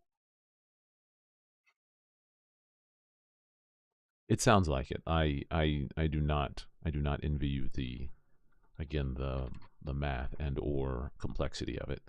Um, I again find myself trying to tackle other projects. And have you tried? And now this is a question. Have you tried using things like? Um, have you tried using things like AI to help you at all? Like that's one of the things that I've been playing with. So like, let's see if this one works. Um, yeah. So like, I've been using AI like this to kind of help generate some of the code. Um, it does okay. It does okay, but it's not quite right.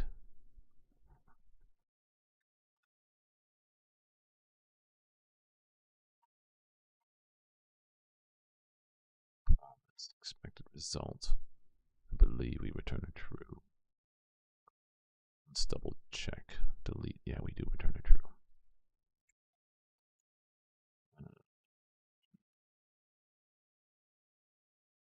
There it is. The expected result.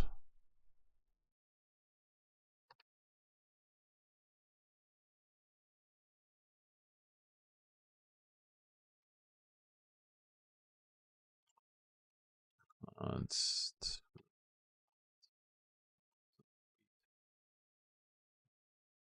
synchronous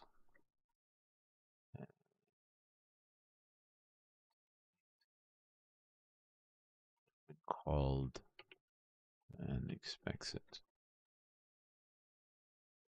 And then we'll write in our failure case. It should call delete with the programmers. It should fail the create.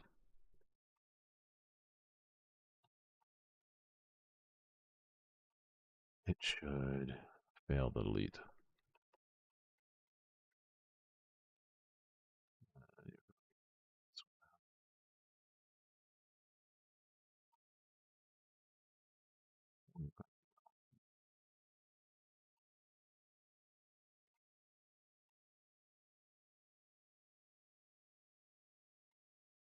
See if you feeling though. One of the things that I dislike about the AI generated controllers is it's not very consistent.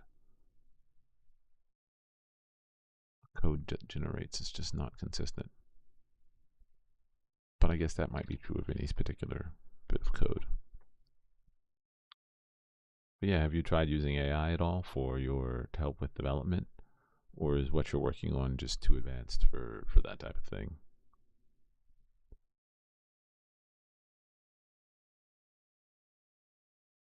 Option.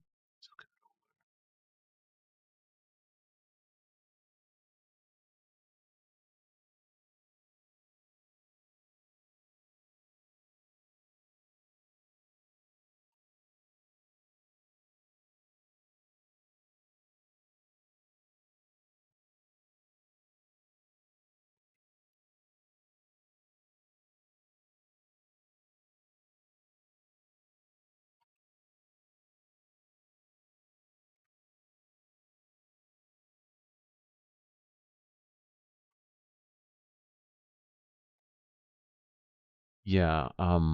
Yeah. Fair enough.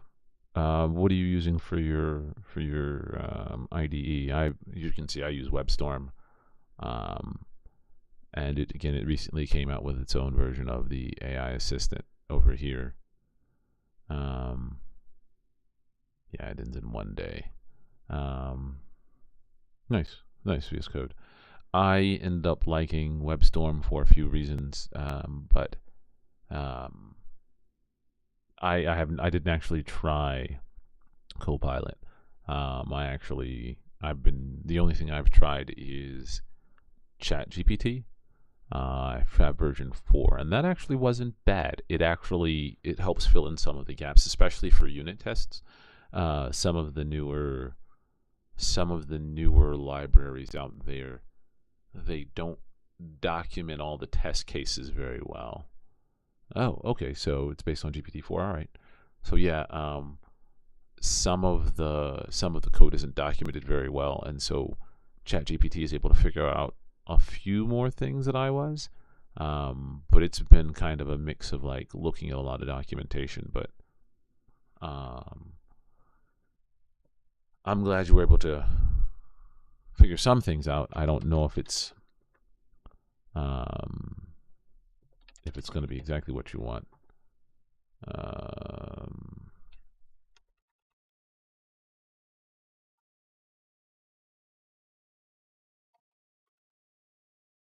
but you're also doing something that was really specific. Um,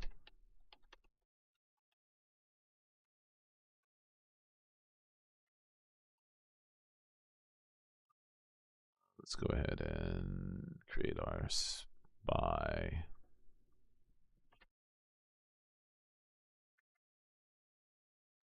Spy on option service, delete multiple, expect results expected, and then we want one more, expect.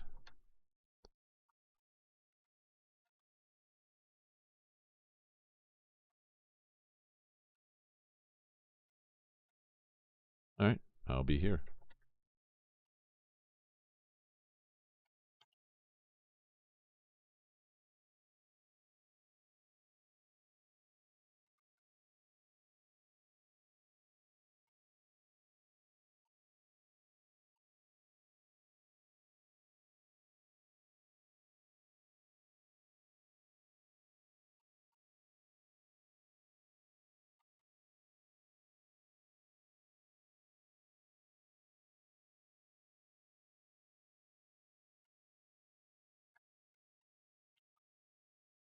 Create.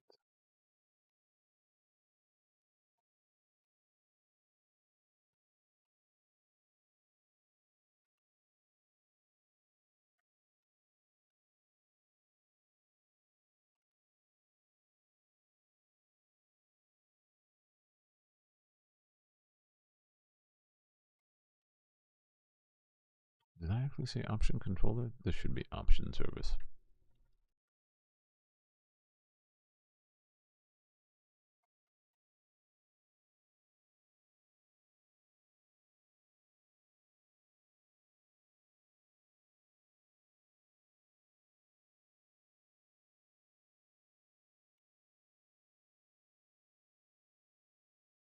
Hmm. Should it be option controller?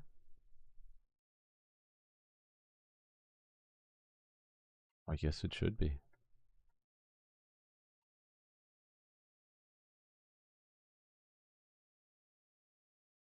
I see.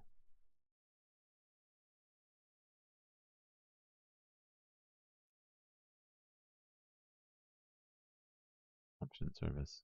Yeah. Option controller.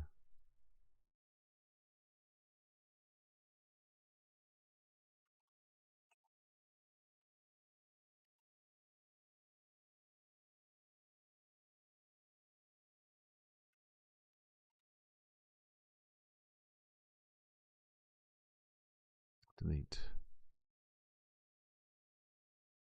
Just here.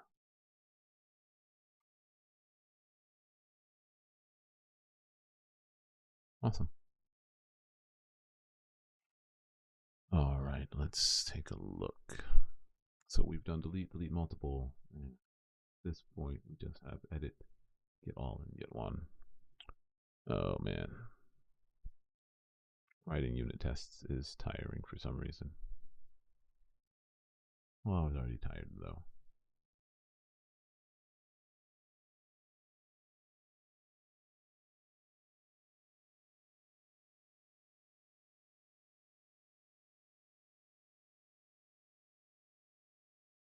Let's see. Let's go ahead and create at least a couple more.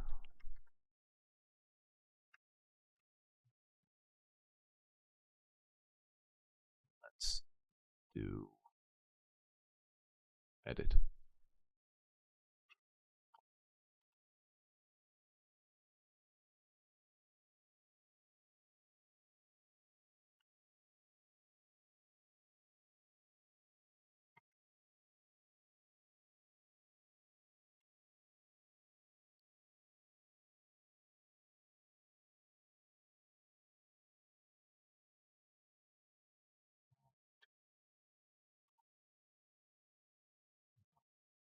Same thing here.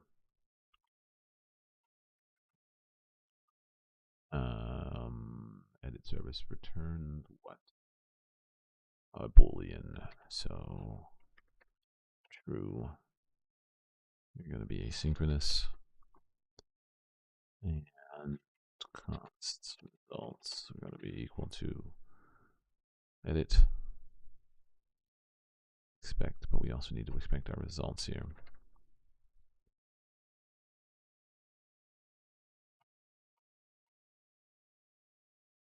Wait, hold on. We forgot our spy on.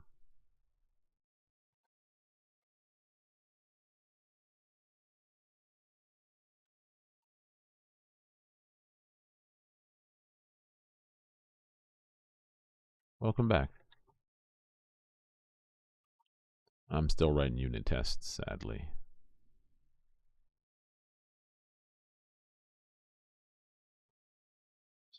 Object. Something is wrong with my edit then.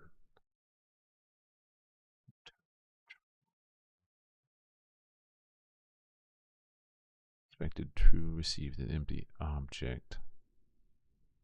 Hold on. Did I call the wrong thing? Nope. The service has, there's edit. Option controller, edit. Option service, edit.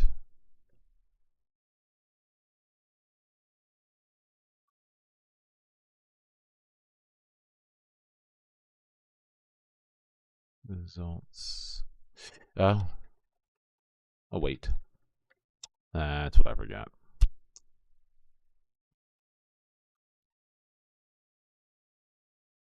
There we go. I think that's the one thing that slows me down a lot when I start doing my own custom projects is I started to try to be a little bit more careful about how I designed it and developed them.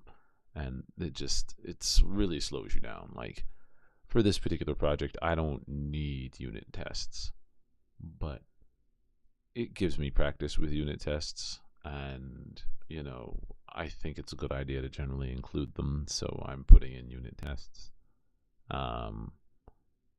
When I tried to do the Centipede game, I tried to be very methodical and detailed and keep really good principles and smaller chunks of code and so forth and so on. And I think it really slows you down, but I think overall it's good practice. And that's some of the things that I've been trying to do and incorporate.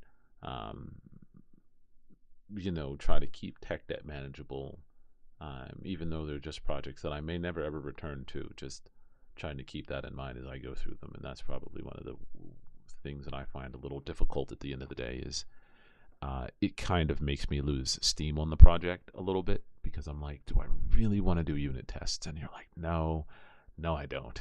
No, I do not want to do unit tests. But it's really a good idea to do them and incorporate those in. So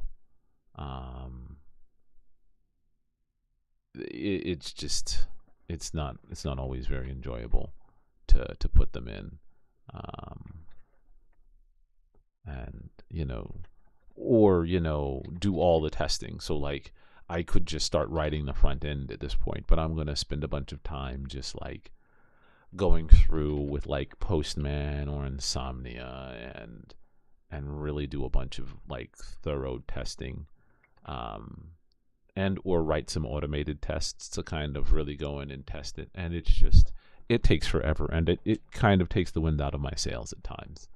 Um, so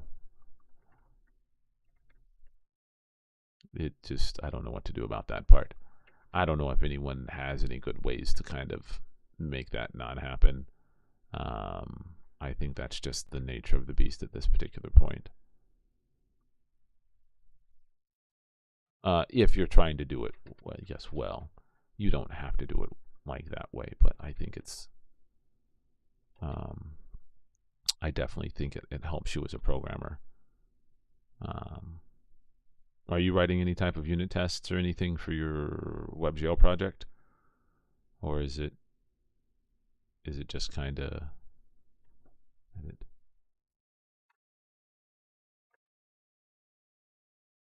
Let's see what type of unit test it comes up with.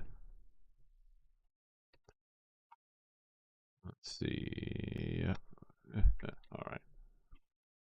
Um, and it's going to return a group of options. I was just asking, are you using any type of or integrating any type of unit tests, and how much testing are you doing, and like trying to make sure that all of your code is very well written and well organized and so forth and so on. Like, are you trying to really pay attention to all those details? Um,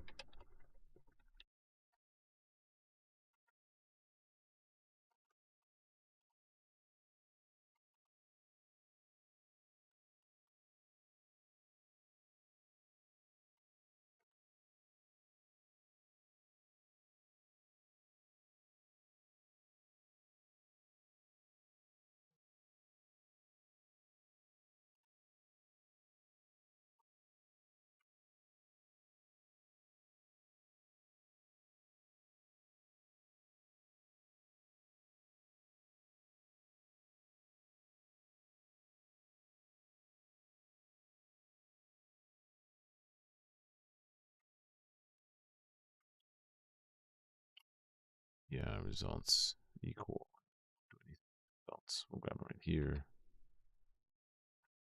All right. Promise.resolve argument is not assignable to type. Ah, let's just get all. There we go. Get all. Let's test you out. Cool. Yeah. All right. Let's do the next one. It should fail to get all requests. Graphical unit tests are a little difficult to implement, so I'm not doing that right now. I'm doing unit tests though for the non-graphical portion of the code. All right, cool. Yeah. No, does that? How do you deal with that? Like I said, it really kind of takes the winds out of my sails sometimes. I don't enjoy writing the unit tests at all. Um, this is not fun for me. It's something that I feel like I should do, but it is not at all fun, um, nor enjoyable. Um, so, um, yeah, yeah, I don't enjoy it at all.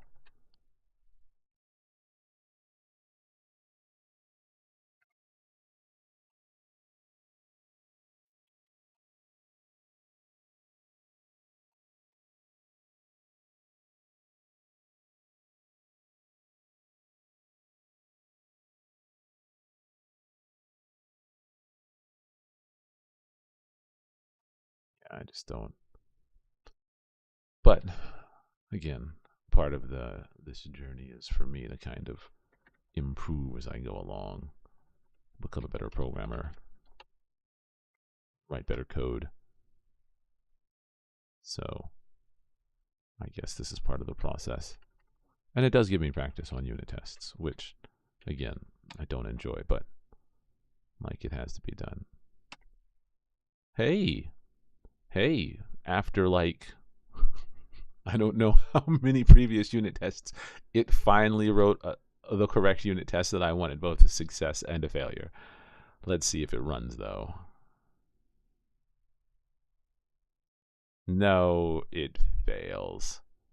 And I know why. It added promise up here when it didn't need to. Let's see if that still works.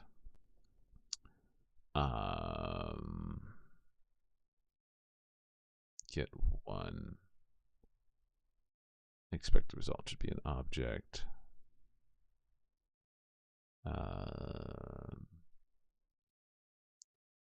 Promise option. Just resolve you. No.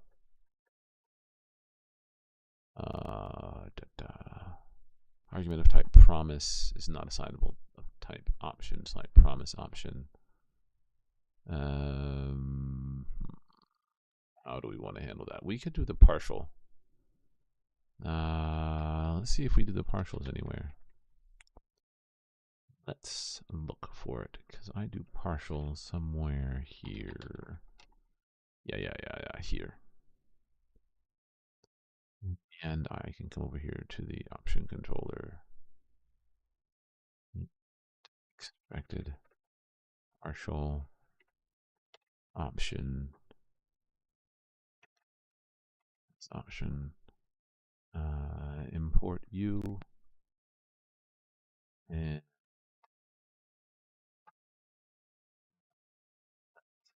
go to our option model. Let's move you over here so I have you. Give me backend expiration date of new date. Oh, I guess it really doesn't matter. Expiration date. Option ID. Option ID doesn't matter. Option type. Price of 345.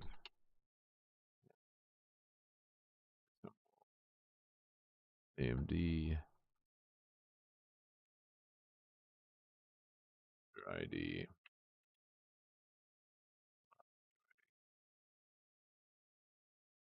Expected data. You're using expected results. Let's see if that will play. Cool. Let's see if you will play. Cool. So out of all the unit tests created, only one or two of them did it actually create correctly for me using AI. 12 out of 12 ran. Nice. So then I need to create one for user service, stocks controller, stock service, trade controller, and a trade service, because I've already created some. It was a bunch of code today. Yeah, so I'd love to hear your perspective on whether or not you find unit tests to kind of just wear you down. I don't enjoy them at all. It's one of the many aspects of programming that I'm just not a fan of. I love making things. It's the testing. I find it so tedious. But let's go ahead and run all of our unit tests. npm run test watch.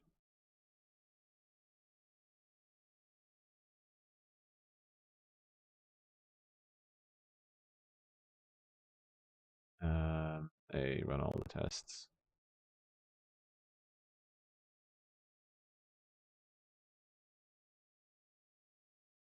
$63 passed, huh? Oh, one failed. Two failed. So, oh, I see. It took too long for that one, and it took too long for that one. So, exchange. Yeah, I'm gonna have to fix those two. Other than that, 63 tests passed.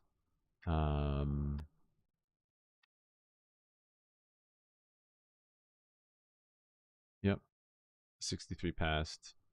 Out of how many?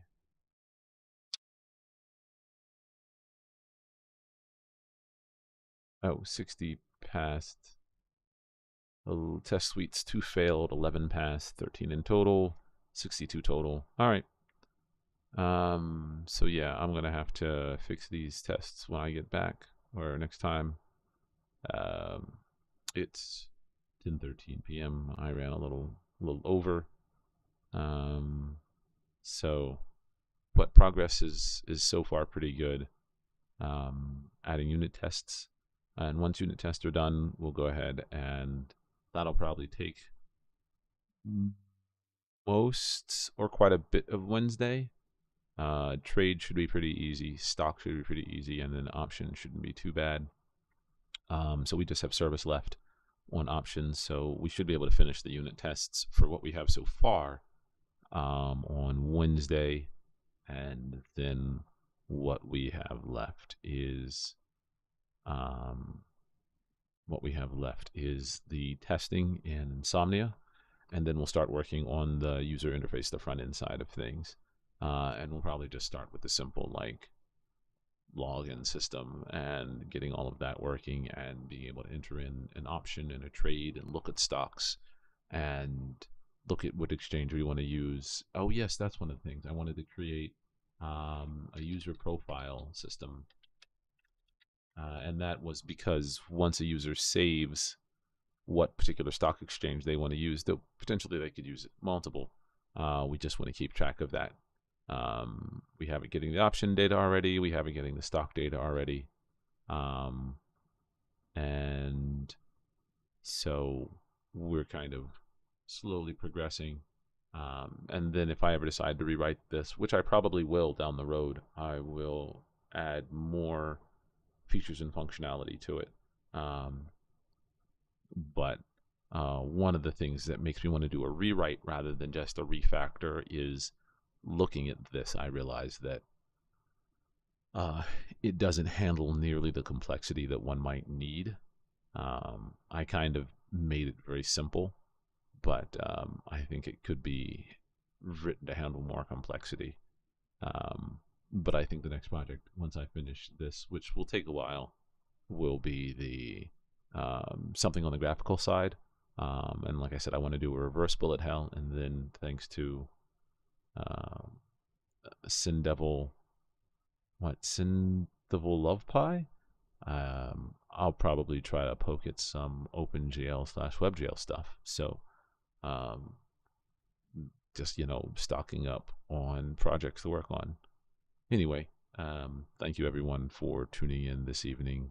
It's now 10:15 p.m. Eastern Standard Time. Thank you for chatting with me and hanging out with me while I write some code. And I will be back on Wednesday at 8 p.m. Eastern Standard Time to continue this project. Please feel free to let me know if you have any questions or if you have any suggestions for projects I might work on. Thank you very much. Also, for those who are interested, since these projects are not particularly, I mean, they're projects that I enjoy, but since they're not like owned by anyone, I put these projects up on GitHub for people to kind of poke at and tear down and tear apart if they so chose. So please feel free to drop in some suggestions or any ideas that you might have either here in the chat or maybe put a comment on some pieces of code that I've written. Thank you very much again. I hope everyone has a good evening, and a good Tuesday and Wednesday, and I will see you Wednesday evening. Thank you very much, and you have a good day.